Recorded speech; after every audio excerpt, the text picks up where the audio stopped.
actually go to the voice of their own shepherd. So they would leave the enclosed mass and they'd each go their own way. Now I get it, they know who's feeding them. Again, the teenage boy reference kind of works here. But the point is that they go to their own shepherd. And Jesus taps into that image and he says, you are called by name.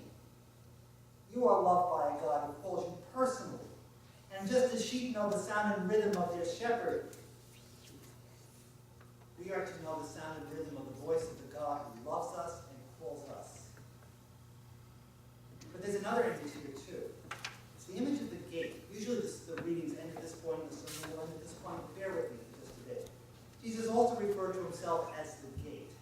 And here again, I didn't get this right away. What's the purpose of a gate? A shepherd was literally the door over which nothing could pass, or if the wolf or whatever the predator was wanted to get to the sheep, they had to go literally over his dead body. That's the powerful image. The image of the gate is the image of protection. Again, I had to learn this when I was a very young priest. I was assigned to a parish. There was a wonderful family, a lovely, lovely woman, and I was asked to bring her communion. And it was when I first got there. Of course, I was 25, newly ordained, and of course, I was opinionated and knew everything. So I arrived at the house, and when I get to the house, I'm told the door will be open, just come on in. And I came in, and I'm seeing gates everywhere. All right? Now, being the opinionated know-it-all that I was, I'm thinking to myself, hey, this family, too much money, too much free time, not enough brains. What are they doing? Okay? I knew there was a person who was taking care of Grandma. What I didn't know was that she's the stay-at-home mom, was also taking care of her triplet children. She got a threefer, okay?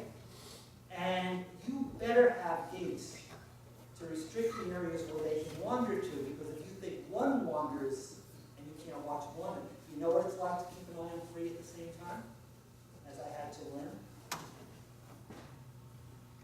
The image of the gate is the reminder that Jesus is not only shepherd, he's not only the voice we follow, he's the pathway to salvation. He's what keeps out those who would try to harm you. He is the only access to the Father. He is the door through whom entrance to God is possible.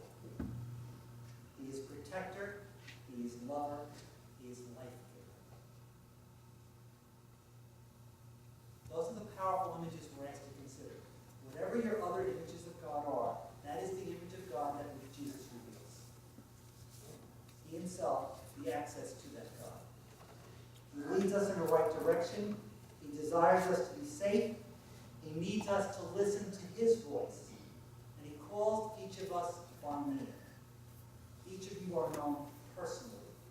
Each of you are loved personally.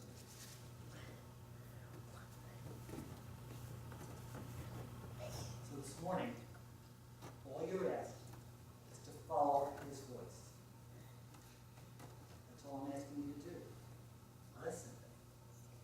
Follow his voice. There is wonderful